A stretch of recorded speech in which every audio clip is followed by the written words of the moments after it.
40 ተማሪ መጥቶ አንድ ቦታ ላይ ከ40 5 4ቱ ልጅ ነው ስሙን የእናቱን ስም የሚችል ማነው ስትዩ ቤቢ ነኝ ይልሻል ማነው ስትያት ሚጣ ነኝ ትላለች እንደ መምህራኖችሽ ከተብ ሆነሽ ዘንጠሽ እትዬ ጋሼ ተብለሽ ተከብረሽ ለመኖር ማለት ነው ሰዓት የምንከታተለው በወር አንዴ ሰዓት ያለው ሰው ተፈልጎ ትምህርት ለስራ ብቻ ሳይሆን ለእንጀራ ብቻ ሳይሆን ለእውቀትም ለማንነትም መሆኑን ተነሽ አንብቢ ልመና ብይ ልመና ይሄን አድርጊ ልመና መምህርነትና ተማሪነት ልዩነቱ ምን ይመስላል በህይወት ላይ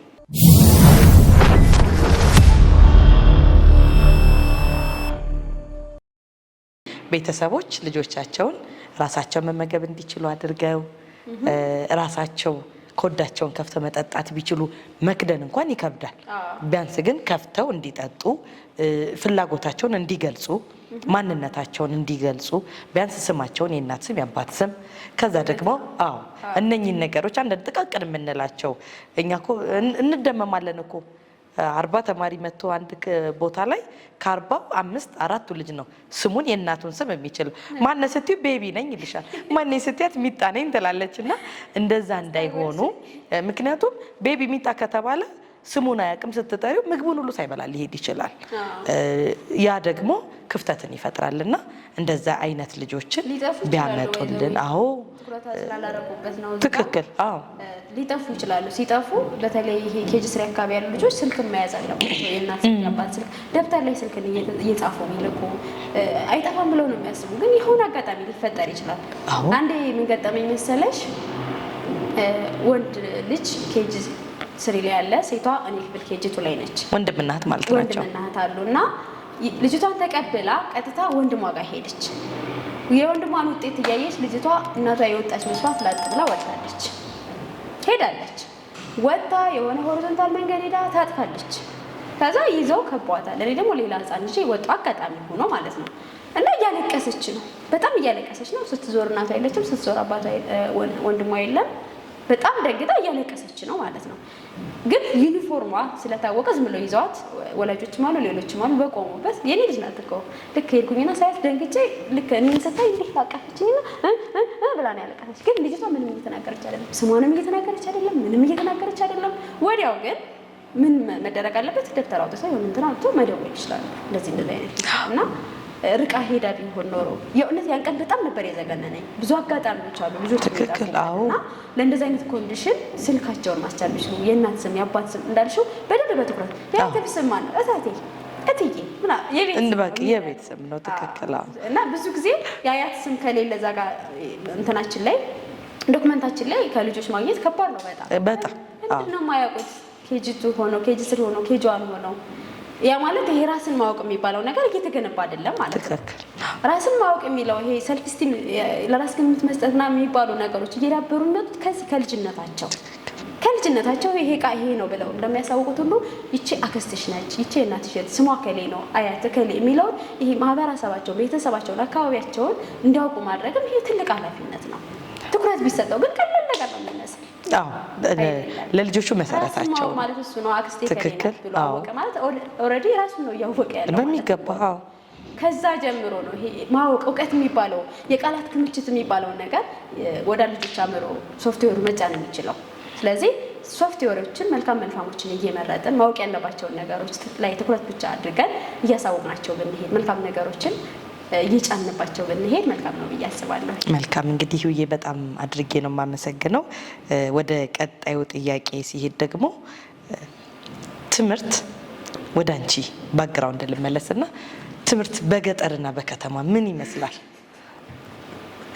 ይሄ አያስቅም እኮ እንደ ሪያሊቲ ነው እያወራ ያለው ለምሳሌ አንቺ ተማሪ ሆነሽ ገጠር ላይ ነበርሽ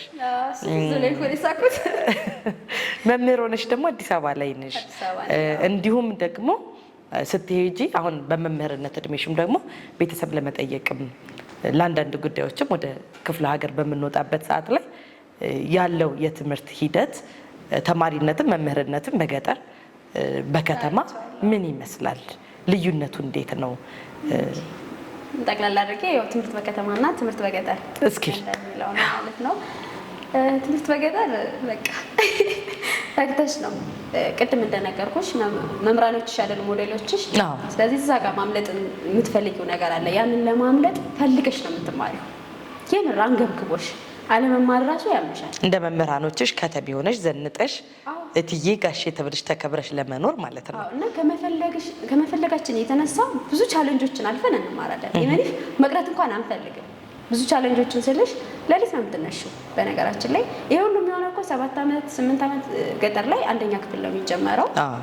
7 ዓመት ላይ ነው የሚገባው። ስለዚህ 7 ዓመት 8 ዓመት 9 ዓመት እንደ ሁኔታው እንደ ቤተሰብሽ ችግር እዛ ጋር ቻሌንጅ ከመጣባቸው ለስራው አስፈላጊ ከሆነሽ እስከ 9 ዓመት እስከ 10 ዓመት ሁሉ ልትቆይ ትችያለሽ። ትልቅ ሆነሽ ልትገቢ ትችያለሽ ነው የምትገቢው። ግን በጣም ሩቅ መንገድ ነው የምትሄጂው። አሁን እኔ የተማርኩበት ትምህርት ቤት ዚላን ትምህርት ቤት ይባላል እና ከቤታችን የ1 ሰዓት ርቀት ላይ ነበር የሚገኘው። በጣም መሄድ ብቻ ማለት ነው። አዎ መሄድ ብቻ ሩቅ ነው አይደለ? አዎ እንደ 1 ሰዓት። አዎ ከዛ ደግሞ ኮረጆ ተሸክመሽ በዛ ልጅ ላይ ኮረጆ ቦርሳው ነው የምርጫ ቦርድ አይደለም ማለት እኔ የማውቀው ኮረጆ የድምጽ መስጫ ነው። ያው ኮረጆ ነው የሚባለው ቦርሳውም ኮረጆ። አይ ቲንክ የሆነ ሚዲያ ላይ ወይ የሆነ ቦታ አይተሽው ልታውቂ ትችያለሽ። ደብተሮቻችን ሊሰራ ይችላል በኪሮሽ ወይ በሆነ ነገር ከማዳበሪያ ነገር ሊዘጋጅ ይችላል። እንዲሁም ደግሞ ከጨርቆች ኖርማል ጨርቆች አሉ አይደለ? ከሱ ተሰፍቶ ሊዘጋጅ ይችላል። እና ስሙ ነው እንጂ የተቀየረው ያው ቦርሳ ነው ማለት ነው። ቴንክ ዩ። ግን ያው ቤት ውስጥ እናቶች ነው የሚያዘጋጁት ይችላል። የሚገዛም ሊኖር ይችላል። በሱ ደብተርሽን ቦርሳሽን ተሸክመሽ ነው የምትሄጂው። በዛ ነው እኮ ነው አስቢ። እዚህ ሰርቪስ ምናምን ነው አይደለ? ብዙ አይነት ያው እንተንፍስላችሁ ብዬሽ የለ። እዛ ጋር ግን ሁሉንም ቻሌንጅ የምትወጪው አንቺ ነሽ። ያ ብቻ አይደለም እኮ ትምህርት ቤት ስትሄጂ ስለምትጎይባቸው ቤት ላይ የሆነ ነገር ስለሚቀር ጠዋት ተነስተሽ ሰርተሽው ነው የምትሄጂ። ሌሊት ተነስተን የሚወቀጥ ነገር ወቅጠን ከዛ ሲነጋ ደግሞ ልክ ኖርማል ብርሃን ሲሆን እንስራ ተሸክመን ውሃ ቀርተን ከዛ ሰዓት ካለንበት ልናፍስ እንችላለን።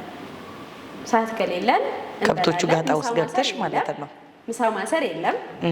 ከዛስ ደግሞ ሰዓት የምንከታተለው በወር አንዴ ሰዓት ያለው ሰው ተፈልጎ ጥላ የዛፍ ጥላ ሊሆን ይችላል፣ የቤቱ ጥላ የራሱ ሊሆን ይችላል። እሱን ጥላ እያየሽ ይሄ 1 ሰዓት ሆኗል፣ ይሄ 1 ተኩል ሆኗል እያል በዛ እያየን ነው ኢቭን የምንመራው ማለት ነው። ከዛ እሱን አይተን ሰዓታችን ሲደርስ በልተን ነው የምንሄደው። በልተን እንሄዳለን። ይሄ ሁሉ ነገር ግን አሁን በቅርብ በ90ዎች ውስጥ የሆነ ታሪክ ነው አይደል? አዎ ማለትም ሰዓት አለመኖሩ፣ ሰዓት በእጃችን ላይ ዴይሊ እያየን አለመከታተል 90ዎቹ ላይ ማለት አሁን ቅርብ ጊዜ ነው። በእርግጥ በገጠራማ አካባቢ ላይ ስንሄድ አሁንም ያለ ድርጊት ነው። አሁንም ድረስ ያሉ ድርጊቶች ናቸውና ከተፈጥሮ ጋር ያለንን ቁርኝት ያሳየናል። ይሄ ማለት እጅግ በጣም ደስ ይላል። እሺ ከዛ እንደዛ እናደርግና እየሮጥን ነው የምንሄደው። የ1 ሰዓቱን መንገድ ከረፈደ ማለት ነው በ30 ደቂቃ ሮጠሽ ልትሄጂ ትችያለሽ። ለምን ካልሽኝ የዛ የሚጠብቅሽ ጨንገር ነው። ጨንገር ምንድን ነው? የአካባቢ እንትኖች ስለሚለያዩ ምናምን ተቆርጦ መቅጫ ነው፣ ልምጭ እንደምንለው ማለት ነው። እሱ ነው የሚጠብቅሽ እና ከሩቅ ቦታ ተንበርክከሽ በጉልበትሽ ተንበርክከሽ ልትጓዥ ትችያለሽ። ወይም ደግሞ መምህራን በደንብ ሊቀጠቅጡሽ ይችላሉ። በዛ ያችን በመፍራት እየሮጥን ነው የምንሄደው ሁሉና ቅጣቱ ከባድ ነው እንዴ በጣም። ምክንያቱም እዛ ጋር እየቀረጹን ነው፣ ኖርማል ታይም ማክበር የሆነ ነገርን እየቀረጹን ነው። እና ኦልሬዲ 2 ተኩል ላይ ሰልፍ ይጀመራል፣ እንገባለን። እንደዛ ሁለን እየሮጥን ሄደን ተሰልፈን ክላስ እንገባለን። ክላስ ስንማር እንውላለን። ልክ 7 ተኩል ሲሆን ያችን የ1 ሰዓት መንገድ ደግሞ በዛ ፀሐይ ጠዋት የበላን አይደለም፣ በዚህ እድሜ ነው ማውራሽ እኮ እንግዲህ። በዛ ፀሐይ እንመለሳለን። ተመልሰን ቀጥታ ወደ እርሻ ቦታ ሊሆን ይችላል የምንሄደው። ማለት ከባድ የሆነ ስራ እኛ የምናስፈልግበት ካለ ወይ ከብት ጥበቃ ላይ ልንሰማራ እንችላለን፣ ወይ ቁፋሮ ላይ እንደ ወቅቱ ማለት ነው። አጨዳ ላይ ሊሆን ይችላል፣ ነዶ መሰብሰብ ላይ፣ ብቻ የገጠር ስራዎች አሉ። እዛ ጋር ትሰማሪያለሽ። ከዛ ያን ኮረጆ መከረኛ ይዘሽ አብረሽ ትመለሻለሽ። ትመለሽና ደግሞ ውሃ ሙቀሽ እግር አጥበሽ ምን ብለሽ እራት ተበልቶ ከተተኛ በኋላ ኩራዝሽን አብረተሽ ማንበብ ትጀምሪያለሽ። ይሄ ፍላጎት ያመጣው ነው እንግዲህ። ታነቢያለሽ። ፈተና ሲኖር የሆነች ጊዜ ሊሰጥሽ ይችላል እንጂ ቅዳሜና እሑድ ራሱ ከብት ጥበቃ ላይ የምትሰማሪ። ምክንያቱም ማህበረሰቡ ሳይማር ያስተምራል፣ ልጄ ይለወጥልኛል ምናምን ብለው ነው የሚያስተምሩ። ግን ብዙም ደግሞ እውቀቱ የላቸውም። ይህ ማንበብ እንዳለብሽ ንባብ እንደሚያስፈልገው እዛ ሄደሽ መማርሽ በቂ ስለሚመስላቸው እንጂ አቻችለው ትምህርት ቤት እንደላኩሽ ሁሉ አቻችለው ማንበብ እንድንችል ቢያደርጉ መልካም ነው። ግን በቃ ያኛው በቂ ስለሚመስላቸው ነው። የሆነች ሰዓት ከሰጡሽ ይጠሩሻል በቃ፣ ምክንያቱም እዛ ጋር ታስፈልጊያለሽ። ስለዚህ ፍላጎቱ ስላለን በዛ መንገድ ነው የምንማረው ማለት ነው። በዛ መልኩ ነው እኔም የተማርኩት እስከ 7ኛ ክፍል ባለው ጊዜ ውስጥ። ከዛ በኋላ ግን ከተማ መጣሁ ደብረ ማርቆስ። በቃ ደስ የሚል የትምህርት ጊዜ ነው የነበረኝ። እዛ ደግሞ የዛ ተቃራኒ የሆነው ለትምህርት ብቻ ትኩረት የተሰጠው 24 ሰዓት ሙሉ ትምህርት ላይ ነሽ፣ ብቻሽን ነሽ። ክላስ ወጥቼ ላይብራሪ ነው የምገባው። ከዛ ቤት እመጣለሁ፣ በልቼ በጊዜ ተኛለሁ። በቃ እንደፈለግኩ አይነት። የስንቅ ተማሪ ነበርሽ? የስንቅ ተማሪ ይባላል አይደል? ቅዳሜና እሑድ ወደ ቤተሰብ ይኬዳል። እዛው ከተማ ላይ ነው ቁጭ ያላችሁት ሙሉ? ቤተሰብ ስለነበረ ቀጥታ ቤተሰብ ላይ ሁኜ ነው የተማርኩት። ግን እጅግ በጣም እንክብካቤ የበዛበትና ለትምህርቴ ትኩረት የተደረገበት ሞካሪም ተማሪ ስለነበርኩኝ ከተማ ላይ በደንብ በቃ እንክብካቤ። ግን ያኛውም ጎበዝ ተማሪ ነበር። የሚገርምሽ 90 ምናምን አምጥተን እኮ 10ዎች ውስጥ ነው የምንወጣው። ሁሉም በፉክክር ነው የሚማረው። ሁሉም ጠንክሮ ነው የሚሄድበት። ትኩረት አለው ለእያንዳንዱ ነገር። በቃ ይሄ ምንድነው ኮሚትድ ቁርጠኝነት የተሞላበት ትምህርት ነው የሚማረው እና ሁሉም ጎበዝ ነበረ። አሪፍ ውጤት እየሰራ ነበረ እንትን የምንለው ማለት ነው። የመቀለድ ብሎ ነገር የለም። ለምን ካልሽኝ ማምለጥ እንፈልጋለን። በቃ አይተናል የሆነ የተሻለ ነገር ስታይ አይደለ ወይም ደግሞ አንቺ ጋር የሌለውን ነገር ነው ሁሌም የምትፈልጊ። ስለዚህ ያኛውን ነገር ስለምንፈልግ በቁርጠኝነት ነበረ እንትን የምንለው ማለት ነው። ወደ ከተማው ስትመጪ ደግሞ አይደል? አዎ። ለእያንዳንዱ ነገር ምን አለ? የተመቻቸ ነገር አለ። በልመና ነው እዛኛው በፍላጎት ልትማሪ፣ እዚኛው ደግሞ በልመና ተነሽ አንብቢ ልመና፣ ብይ ልመና፣ ይሄን አድርጊ ልመና። ለትንሽ መንገድ እንኳን ታክሲ ነው የሚዘጋጅልሽ። ይሄ ኃላፊነት መሸከሙ ቁርጠኝነቱ እያንዳንዱ ነገር ትንሽ እንትን ያለ ነው ብዬ አስባለሁ። ስለዚህ ትምህርት በከተማ የሚለውን ደግሞ ልመና ነው ብዬ ነው እኔ ትርጓሜ የምሰጠው። ልመና ነው ስለዚህ ወላጅ እየለመነ መምህር እየለመነን የሚያስተምራችሁ። እሺ ቀጥይ እስኪ። ለምን ካልሽኝ የሆነ የሚወጡ የሆነ መውጣት የፈለጉት ነገር የለም። ይሄ ኮሚቴ ቁርጠኝነቱ ምናምን ሊመጣላቸውም አይችልም። መጀመሪያም በእንክብካቤ ውስጥ ነው የሚያድጉት። ሁሉ ነገር እየተሟላላቸው ነው የሚያድጉት። ህፃንም ሆነው ነው የሚገቡት። በእርግጥ እዚህ ጋር እኮ 3 ዓመት 4 ዓመት ምናምን ሆነው ነው የሚገቡት። ህፃንም ስለሆኑ እንክብካቤ የሚበዛበት ነው። አጠቃላይ ማህበረሰቡም ደግሞ ትንሽ የተማረም ስለሆነ እንክብካቤ ላይ በደንብ ትኩረት ስለሚያደርግ ተነሽ ቢልኝ፣ ተነሽ ጠጭልኝ፣ ተነሽ አንብቢ፣ ተነሽ ትምህርት ቤት ሂጂ ልመና እያንዳንዱ ነገር ማለት ነው። ያ የሆነበት ደግሞ እነግርሻለሁ በቃ ቁርጠኛ እንዲሆኑ የሚያደርጋቸው ምክንያት ከኋላቸው የሚወጋቸው ነገር ስለሌለ ነው እና ልጅ ከመሆናቸው የተነሳ ነው። ግን ኖርማል ደስ ይላል። አሁን ደግሞ ሚዲያው ጣልቃ እየገባ ደግሞ የበለጠች ወረቀቷን እየጠሉ ወደ ስክሪኗ እየዞሩብን ነው ያለው። እሱም ትልቅ እንቅፋት ሆኖብናል ብዬ አስባለሁ። ትክክል። አዎ እንደውም ካልሽኝ አስታውቂዋለሁ በየአመቱ አይደለ ወይ ይሄ ባች ነው የምንለው። በጣም ይረብሻሉ። የምታያቸውን አይሰሙም። የሚያዳምጡ አይደሉም።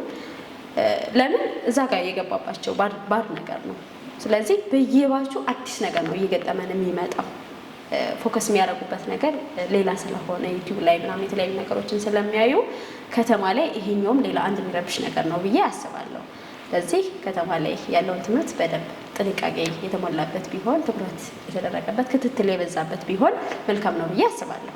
ትክክል። አሁን የገለጽሻቸው እንግዲህ በመጠኑም ቢሆን አንቺ ያየሻቸውን ተማሪዎች ይመስለኛልና በነገራችን ላይ ከተማም ላይ በጣም በቻሌንጅ የሚያድጉ በጣም በተነሳሽነት የሚማሩ ልጆች ኃላፊነታቸውን እየተወጡ ራሳቸውን እያስተማሩ ታናናሾቻቸውን እያስተማሩ ኬጂም ላይ ስለሆንሽ ነው። በእርግጥ ግን ከተማም ላይ ትምህርት አሁን በብዙ አይነት ፈተና ውስጥ የሚያድጉ የሚማሩ ልጆች አሉ። ልክ በገጠሩ አካባቢ ላይ እንዳሉት ተማሪዎች ሁሉ በጣም በቃ ፓወርፉል ሆነው እንዴት ልበልሽ ትምህርትን ወደውት ካለባቸው ፈተና ውስጥ መንግስትም ላይ ግልም ላይ አሉ። ግል ላይ አሁን በስኮላር የሚመጡ ተማሪዎች አሉ። ግል ትምህርት ቤትም ላይ እንደዚሁ ከየመንግስት ትምህርት ቤቶቹ የሚመጡ ኬጂዎቹ ላይ ደግሞ ስንመጣ እንደዛው ወላጅ በፈተና ውስጥ ሆኖ የሚያስተምርና ለልጆቹ ትምህርት ማምለጫ መንገድ እንደሆነ የሚሰጧቸው ነገር ትምህርት ብቻ መሆኑን እየነገሯቸው የሚያሳድጓቸው ልጆች አሉና በዛውም ልክ የተቀረጹ ልጆች አሉ ከተማም ላይ። በእርግጥ አሁን ላይ ትምህርትን እንደ ማምለጫነት የሚሆነው ነገር ወይንም ደግሞ ትምህርት ለስራ ብቻ ሳይሆን ለእንጀራ ብቻ ሳይሆን ለእውቀትም ለማንነትም መሆኑን የትምህርት የባህሪ ለውጥ ማምጣት ነው አይደል የምንለው ብለን ነው የምንማረው። ስንማርም ትምህርት ማለት የባህሪ ለውጥ ማምጣት ነው። ባህሪ ደግሞ ሲባል በማንነት ላይ፣ በጸባያችን ላይ፣ ባለባበሳችን፣ በአመለካከታችን፣ በእውቀታችን፣ በሁለንተናችን ላይ ያለውን ነገር መቀየር ነውና ያንን እያስረዳን ስላልሆነ ነው ልጆቹ እንደዚህ ፈተና የሚከቱን እንጂ ትምህርት ለከተሙም ለገጠሩም ለከተማውም ትምህርት እኩል እንደሆነ ነው እኛ የምናስበው ካደግን በኋላ አሁን ስናየው ማለት ነው። ልጆች ሆነን በእርግጥ አይገባንም። አሁን ግን ካደግን በኋላ ስናየው ለሁላችንም ትምህርቱ እኩል ነው። ለሁሉም ነው እውቀትና የሚያስፈልገው። ፕሮሰሱ ሂደቱ ነው የሚለያየው። እንግዲህ በዚህ ካየነው አንጻር ደግሞ መምህርም ነሽ ተማሪም ሆነሽ አሳልፈሻል። የመጨረሻ ጥያቄ ላድርገውና መምህርነትና ተማሪነት ልዩነቱ ምን ይመስላል በህይወት ላይ? በእኔ ላይ በህይወት መሀሪ ላይ ተመሳሳይነት ያለው ነገር አለ። ምክንያቱም ቅድም እንደነገርኩሽ ስማርም ገጠር ላይ ቁርጠኝነት ነበረኝ፣ በጣም ፍላጎት ነበረኝ። እያንዳንዱን ነገር በሂደት ነው ማስሄደው። በጣም በቃ መቅረት ሁሉ አልፈልግም ነበር ትምህርት ቤት። ደስ የሚለው ፓርት ወላጆች የማያስቀሩኝም ነበረ። በጣም በቃ በቁርጠኝነት ነበር የምማረው። በጣም ለትምህርት ያለኝ ፎከስ ይለያል። አሁንም ቢሆን መምህር ሆኜ እሱ ባህሪ አብሮ ያለው በቃ ለትምህርት ለልጆቹ ይሄ ህፃናቶቹ መዳፌ ላይ እንዳሉ ነው የሚሰማኝ። ህይወታቸው እጄ ላይ እንዳለ ነው የሚሰማኝ። ስለዚህ ለነዛ ልጆች ማድረግ ያለብኝን ነገር ለማድረግ ወደኋላ አልልም። በቁርጠኝነት የኔነት ተሰምቶኝ ከልቤ የማስተማር ባህሪ አብሮ አለ ማለት ነው። ስለዚህ ይቺ ባህሪ ሁለቱም ጋር ያለች ባህሪ ነች። ስለዚህ ኋላ የምለው ነገር የለም። በተማሪነት ያዳበርነው ማንነት ወደፊትም ይቀጥላል። ይህንን እንድትገልጪልኝ ነው የፈለግኩት። በስተመጨረሻ እንግዲህ ህይወትን እዚህ ጋር ለመድረሷ የብዙ ሰዎች አስተዋጽኦ አለበት። የወላጆች አስተዋጽኦ ይኖራል፣ የመምህራኖች፣ የአካባቢያችን ሰዎች፣ የተለያዩ ሰዎች። ስለዚህ ለነኛ ሰዎች ምስጋናሽ መግለጽ ትችያለሽ። አጠር አድርገሽ አመስግኝልን እስኪ። እሺ፣ በጣም ብዙ ማመሰግናቸው ሰዎች በህይወቴ ውስጥ አሉ፣ ግን አጠር አድርጌ ነው ማቅረብ የምፈልገው። ያው በመጀመሪያ እግዚአብሔር ነው ማመስገን የምፈልገው። ጥሩ ህይወት ላይ አድርሶኛል እጅግ በጣም በህይወቴ ውስጥ ብዙ ነገር አድርጎልኛል። እሱ ማመስገን እፈልጋለሁ። በመቀጠል ቤተሰቦቼ ብዙ ዋጋ ከፍለዋል ለእኔ ከማሳደግ ጀምሮ ከማስተማሩም ላይ አሁንም እስቲል እዚች ያለችው ህይወት ድረስ ዋጋ የሚከፍሉ ቤተሰቦች አሉና ለእነሱ ቤተሰቦቼ እጅግ በጣም አመሰግናለሁ። ምስጋና ይድረስልኝ እላቸዋለሁ። በመቀጠል ደግሞ አስተማሪዎቼ ቅድም እንደነገርኩሽ ሞዴል በመሆን ጀምረው እዛ ጋር ያንን አመለካከት በመቀየር እንደዚህ አይነት ሶፍትዌር በመጫን ከልጅነት ጀምሮ መምህራኖቼ፣ አሁን ደግሞ የሰራሁባቸው ትምህርት ቤቶች እዚህ ላይ ይህንን ልምድ ለማግኘት የረዱ ትምህርት ቤቶች አሉ እንጂ ኖሯል ህይወት ቀጥረው መምህር ያደረጉ። በተለይ ደግሞ የመጀመሪያው ትምህርት ቤት ስኩል ኦፍ አሜሪካንን የምር ነው የማመሰግነው፣ የምር ማለት ነው። ምክንያቱም ልምድ አላለም፣ በኮምፒቲሽናል የተመረቀች አላለም። ኦልሬዲ በቃ ዲግሪ ያላት በሚል አስገብቶ ረዳት መምህራኖች፣ ዳይሬክተሯ ሁሉም ተባብረው የሰጡኝ ልምድ አለ እና ሁሉም ትምህርት ቤት ላይ ያሉ ዳይሬክተሮችን በጣም ነው የማመሰግነው። ምክንያቱም እያንዳንዱ የሆነ ብቃት ሰጥተውኛል። የሆነችን ህይወት አፍርሰው ሰርተዋል እንጂ ኖሯል መምህር ማድረግ ችለዋል። ስለዚህ ለእነሱ ሁሉ ምስጋናዬ በጣም ትልቅ ነው። እንዲሁም ደግሞ አንቺም አመሰግናለሁ። በጣም አመሰግናለሽ ማለት ነው። በጣም ነው የማመሰግነው ሂዊ፣ አክብረሽ ጥሪያችንን ወደኛው ተቀላቅለሽ በመምጣትሽና መምህራኖችሽን፣ ወላጆችሽን እንዲሁም ደግሞ ያሳደገሽን ማህበረሰብ ማመስገን በመቻልሽ በጣም ደስ ብሎኛል። እንግዲህ በቀጣይ ሌሎች ፕሮግራሞች ላይም ደግሞ የምንገናኝ ይሆናል ማለት ነው። በጣም እናመሰግናለን ጥሪያችንን አክብረሽ ስለመጣሽ። እንግዲህ ውድ የዝክረ የኔታ ተመልካቾችና ተከታታዮቻችን ሁሉ ቀጣይ ፕሮግራማችንን ደግሞ ከሌላ እንግዳ ጋር ይዘን የምንመጣ ይሆናል። ዝክረ የኔታ እንግዲህ በትምህርት ላይ የሰሩ ሰዎችን፣ የትምህርት ቤት ባለቤቶችን፣ ርዕሳነ